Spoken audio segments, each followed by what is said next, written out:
Hello दोस्तों, welcome to our educational YouTube channel. आज हम जो साइंस का पेपर हुआ है आरबीएससी बोर्ड क्लास 10 2025 का, उसका हम सॉल्यूशन देखने वाले हैं। आई होप आप सभी के क्वेश्चंस अच्छे हुए होंगे, आपका पेपर अच्छा हुआ होगा। देखते हैं किस टाइप का पेपर आया था और किस टाइप के क्वेश्चन है, उनका हम आंसर भी देखते हैं। देखो, फर्स्ट क्वेश्चन एमसीक्यूज है। Which endocrine gland regulate metabolism for body growth? यानी कि कौन सी अंतःस्रावी ग्रंथि शरीर की वृद्धि के लिए उपापचय का नियमन करती है। बहुत ही आसान सा क्वेश्चन था। इसका आंसर होगा थायराइड ग्लैंड, यानी कि थायराइड ग्रंथि, ये इसका आंसर होगा। देखते हैं सेकंड क्वेश्चन, कौन से जीव में पुनरुद्धावन द्वारा नए जीव की उत्पत्ति हो सकती है। यानी कि in which organism new organism can be produced by regeneration. इसका आंसर होगा अपना प्लेन एरिया। थर्ड क्वेश्चन देखते हैं, the kidney in human being is the part of the system for, ये किसका पार्ट है, उत्सर्जन या एक्सक्रीशन, ये इसका आंसर होगा। नेक्स्ट देखते हैं, निम्नलिखित में से कौन सा पादप हार्मोन का उदाहरण है। देखो, मैंने बताया था चार नाम थे, इंसुलिन, एस्ट्रोजन, थायरोक्सिन, ये तो अपने ह्यूमन हार्मोन है, और पादप हार्मोन इसमें कौन सा हो गया, साइटोकाइनिन। नेक्स्ट देखो, genotype ratio in F2 generation of A monohybrid cross is, यानी कि एक संकर संकरण में F2 पीढ़ी का जीन प्ररूप कौन सा होता है, तो इसका आंसर हो जाएगा 1:2:1। नेक्स्ट क्वेश्चन देखो, which of the following fix up the solar energy and make it available for heterotrophs. निम्नलिखित में से कौन सौर ऊर्जा का स्थिरीकरण करके उसे विषम पोषियों के लिए उपलब्ध करवाते हैं, तो इसका आंसर होगा प्रोड्यूसर। ये देखो, बड़े आसान से क्वेश्चन थे। हमने जो इंपॉर्टेंट क्वेश्चन की सीरीज चलाई थी उसमें से भी काफी सारे क्वेश्चन है। देखते हैं, एक बार सॉल्यूशन देख लेते हैं, फिर और बात करते हैं। गोलीय दर्पण की वक्रता त्रिज्या r है, फोकस दूरी r में रिलेशन है। सीधा फॉर्मूला पूछा है, the relation between radius of curvature r and focal length f of a spherical mirror. तो इसमें देखो, r is equal to 2f, ये C option, r is equal to 2f, ये वाला इसका सही होगा। नेक्स्ट देखते हैं, a beam of white light passing through a prism is split up into its constituent colors. The light which undergoes least deviation is, यानी कि इसमें प्रकाश जो सबसे कम झुकता है वो कौन सा होता है, तो वो होता है रेड। इसका आंसर रेड होगा। नेक्स्ट एक न्यूमेरिकल है, बड़ा आसान सा न्यूमेरिकल था। दिए गए परिपथ में P व Q के मध्य तुल्य प्रतिरोध। देखो, पहले ये वाला सोल्व करते हैं, ये सीरीज में है, तो इसका आंसर 4 हो जाता है, फिर आपका डायग्राम इस टाइप से बन जाता है। यानी कि ये 4 था और ये हमने सोल्व किया AB4। अब इसको हम पैरेलल के फॉर्म से फॉर्मूले से इसको सोल्व करेंगे, तो इसका आंसर आ जाएगा 2/4, कट करेंगे 1/2 और r की वैल्यू आ जाएगी फिर 2 ओम, यानी कि हमारा आंसर हो जाएगा इसमें 2 ओम। इस टाइप से ये सोल्व हो जाएगा। नेक्स्ट देखो, which of the following is best conductor of electricity. इसमें बेस्ट कंडक्टर ऑफ इलेक्ट्रिसिटी में आपका सिल्वर आएगा, अगर सिल्वर ऑप्शन में नहीं होता तो फिर कॉपर आता। ठीक है। नेक्स्ट देखो, दक्षिण हस्त अंगुष्ठ नियम में अंगूठा किसकी ओर शो करता है, तो अंगूठा हमें पता है कि अंगुलियां तो चुंबक की ओर करती है और अंगूठा करंट की ओर करता है, तो इसका आंसर ये हो जाएगा। और ये जो डायग्राम में ये बुक में दिया हुआ क्वेश्चन है एज इट इज है, बस इसको थोड़ा सा चेंज कर दिया, यहाँ पे बाहर की ओर जा रहा है, इसलिए हमारा आंसर हो जाएगा आउट ऑफ द पेज, ये वाला आंसर हो जाएगा। चलिए नेक्स्ट देखते हैं, जिंक और तम्यू सल्फ्यूरिक अम्ल के मध्य यानी Zn और H2SO4 से रिएक्शन कराया तो हमारी कौन सी गैस बाहर होती है, कौन सी गैस बनती है। इसमें H2 बड़ा आसान सा क्वेश्चन था, हाइड्रोजन गैस बनती है। Next, pH value of neutral solution is, इसका होता है 7, ये भी बड़ा आसान था। हाँ, ये फर्स्ट चैप्टर से अच्छा क्वेश्चन है। 2PbO plus C 2Pb plus CO2, तो इसमें क्या हो रहा है, तो इसमें देखो सीसा अपचयित हो रहा है, ये नहीं होगा। कार्बन डाइऑक्साइड, ये भी नहीं होगा। कार्बन हो रहा है, कार्बन होगा, और लेड ऑक्साइड होगा, ये होगा, यानी कि थर्ड और फोर्थ अपना ये ऑप्शन सही हो जाएगा। तो आप एक बार चेक करते रहना आपने कौन सा क्या सही किया है। नेक्स्ट देखते हैं, फास्फोरस परमाणु के एन कोश में उपस्थित इलेक्ट्रॉनों की संख्या। अब देखो, फास्फोरस का जो एटॉमिक नंबर होता है वो 15 होता है, और इसका इलेक्ट्रॉनिक कॉन्फ़िगरेशन हम बनाए 1s2 2s2 2p6 3s2 और 3p3। अब हमें पूछा है एम कोस में, तो ये होता है एल कोस, ये होता है के, ये होता है एल और ये होता है एम। तो एम में पूछा है अपने को, तो एम में कितने होते हैं 3O2 5 आ रहे हैं, तो हमारा आंसर क्या हो जाएगा 5, ये आंसर हो जाएगा। संतृप्त हाइड्रोकार्बन यानी कि सैचुरेटेड हाइड्रोकार्बन जिसमें सिंगल बॉन्ड होते हैं, तो आप इनको एक बार रफ में करके चेक कर लिए होंगे शायद, तो आपको पता भी लग गया होगा। वैसे इसका आंसर होने वाला है C2H6 यानी कि डी, C2H6। मेथेन में उपस्थित सहसंयोजक आबंधों की संख्या बहुत ही आसान है, 4 होती है, सबको ही पता था। हार्मोन की क्रिया को क्रियाविधि नियंत्रित करती है, हार्मोन की क्रिया को फीडबैक, या हम बोले फीडबैक ही बोलेंगे, और तो क्या, हार्मोन की क्रिया को फीडबैक क्रियाविधि नियंत्रित करती है, या फिर हम फीडबैक को क्या बोल सकते हो, फीडबैक को फीडबैक भी लिख सकते थे आप, ऐसी कोई दिक्कत नहीं है। नेक्स्ट देखते हैं, शाकान्वित आहार, मेरे को हिंदी में वो बड़ी याद नहीं आ रहा, फीडबैक को हिंदी में एक्चुअली बोलते क्या है, इसलिए मैं फीडबैक बता रहा हूँ। आप लोग क्या करके आए ये मुझे आइडिया नहीं है, बट इसका आंसर फीडबैक हो सकता है। The web made by the branching food chain is called, ये भी आसान था, फूड वेब बोलते हैं इसको, फूड वेब, ये भी हमने क्वेश्चन सीरीज में बताया था, खाद्य जाल बोलते हैं। नेक्स्ट देखते हैं, सामान्यतः विद्युत तार तांबे के बनाए जाते हैं, क्यों? क्योंकि वो विद्युत के सुचालक होते हैं, गुड कंडक्टर होते हैं, तो यहाँ गुड कंडक्टर आ जाएगा। विद्युत धारावाही वृत्ताकार पाश के कारण उत्पन्न चुंबकीय क्षेत्र की प्रबलता फेरों की संख्या में वृद्धि करने से वो भी इंक्रीज हो जाती है। जब ये इसके इंक्रीज होते हैं ना नंबर ऑफ टर्न, तो वो भी इंक्रीज हो जाती है। अच्छा नेक्स्ट क्वेश्चन, मैग्नीशियम रिबन का वायु में दहन करने पर बने यौगिक का नाम, उसका ऑक्साइड बनता है, दैट मीन्स MgO। तो या तो आप MgO लिख के उसका नाम लिख देते हैं, मैग्नीशियम ऑक्साइड। सोने और लोहे में से कौन तन्य है, यानी कि कौन ज्यादा डक्टाइल है, तो गोल्ड ही होता है, ये तो नॉर्मल सी बात है, सबने किया होगा। तो ये इस टाइप से हमारे क्वेश्चन नंबर फर्स्ट जो कि MCQ था, इसमें कितने मार्क्स के थे MCQs, ये MCQs एक एक नंबर के थे हमारे, तो ये तो आप लोगों के सही हो होंगे, ज्यादा हार्ड भी नहीं आए। और ये फिल इन द ब्लैंक्स भी 6 question fill in the blanks के, ये भी इजी वाले हैं एक एक नंबर के। अब हम देखते हैं वेरी शॉर्ट क्वेश्चन, ये भी एक एक मार्क्स के हैं। देखो फर्स्ट क्वेश्चन है, श्वसन को परिभाषित करो, डिफाइन रेस्पिरेशन, ये आपने किया होगा। और सेकंड देखते हैं, which part of the brain control walking in straight line, riding bicycle and picking up a pencil, यानी कि एक माइंड का कौन सा पार्ट ये वाला काम कर रहा है अपना, तो एक सेरिबेलम, आपने नाम सुना होगा, ये सेरिबेलम ही ये काम करता है, माइंड का सेरिबेलम, सेरिबेलम इसका आंसर होगा। नेक्स्ट देखो, right any one example of bisexual flower, इसके बहुत सारे एग्जांपल होते हैं, रोज, मस्टर्ड,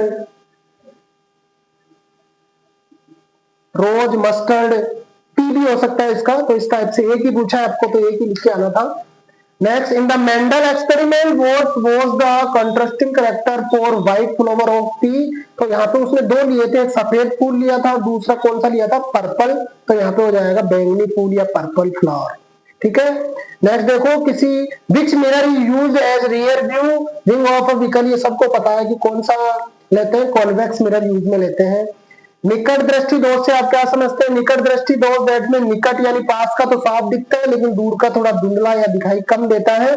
और इसके निवारण के लिए कौन सा लेंस यूज लेते हैं, अवतल लेंस यूज लेते हैं, वो भी आपको पता होना चाहिए। परिपथ विभवांतर का मापन वोल्टमीटर से करते हैं, ये बड़ा आसान था। किसी विद्युत धारावाही परिनाली के कारण मुझे रेखाओं को दर्शाइए, परिनालिका का चित्र पूछा, ये बता देना था।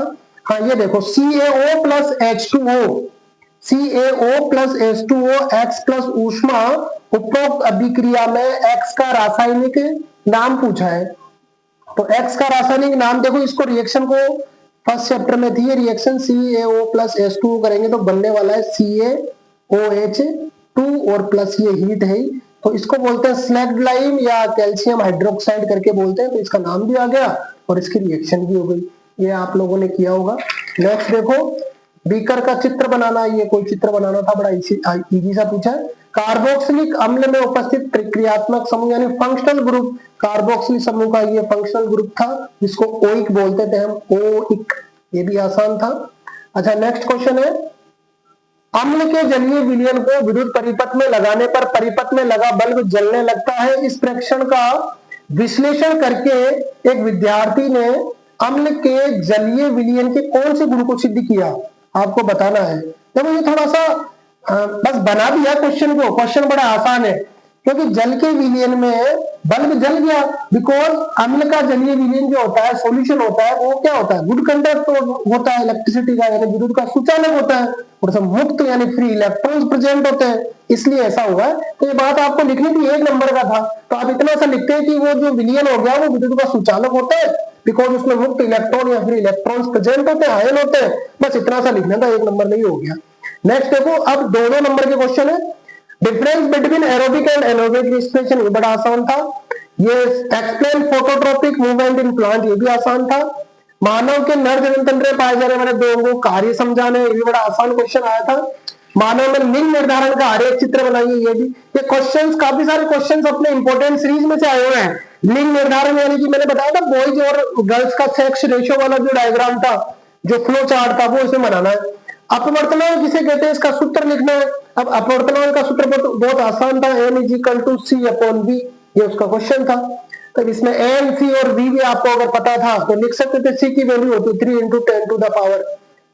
× 10⁸ मीटर पर सेकंड, ये इसके ऑलमोस्ट वैल्यू होती है। स्वच्छ आकाश का रंग नीला क्यों दिखाई देता है, ये स्कैटरिंग ऑफ लाइट होती है, यानी प्रकाश का प्रकीर्णन होता है। नीले रंग का प्रकीर्णन या स्कैटरिंग ज्यादा होती है, इसलिए हमको उसका रंग थोड़ा सा नीला ही दिखाई देता है। ठीक है, ये बड़ा आसान क्वेश्चन आया। घरेलू विद्युत परिपथों में विद्युत फ्यूज का उपयोग ये सेफ्टी के लिए करते हैं, फ्यूज सेफ्टी के लिए लगाते हैं, आजकल एमसीबी लगाते हैं, माइनेचर सर्किट ब्रेकर।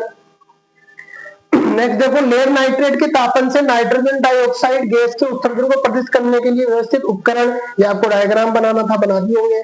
नेक्स्ट, ये रिएक्शन वाला 2NaOH + Zn Na2ZnO2, ये होता है सोडियम जिंकेट। अब ये पूछा है x की जगह क्या बनेगा, तो इसको जैसे रिएक्शन को सोल्व करोगे तो आपके पास क्या बचने वाला है, H2 बचने वाला है, H2 गैस, नाम और उसका फॉर्मूला भी बता दिया।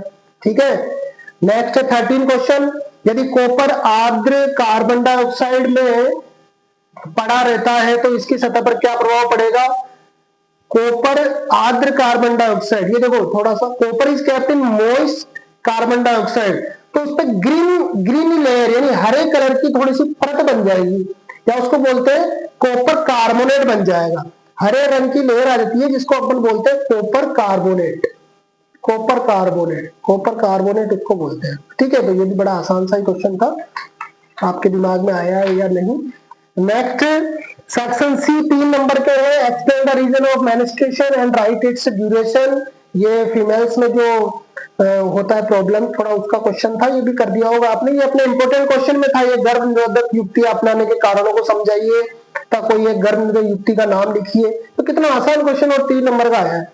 वायुमंडल के उच्चतर स्तर पर ओजोन बनने की क्रिया को समीकरण द्वारा समझाइए।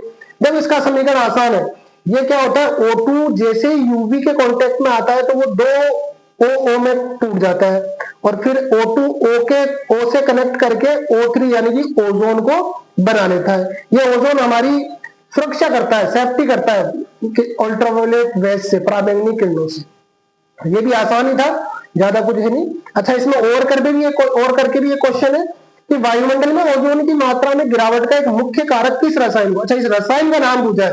देखो मैंने कई बार बताया था क्लास में, CFC क्लोरोफ्लोरोकार्बन, जो कि रेफ्रिजरेटर एसी वगैरह में यूज आता है, तो ये बहुत ही हार्मफुल होता है हमारे लिए।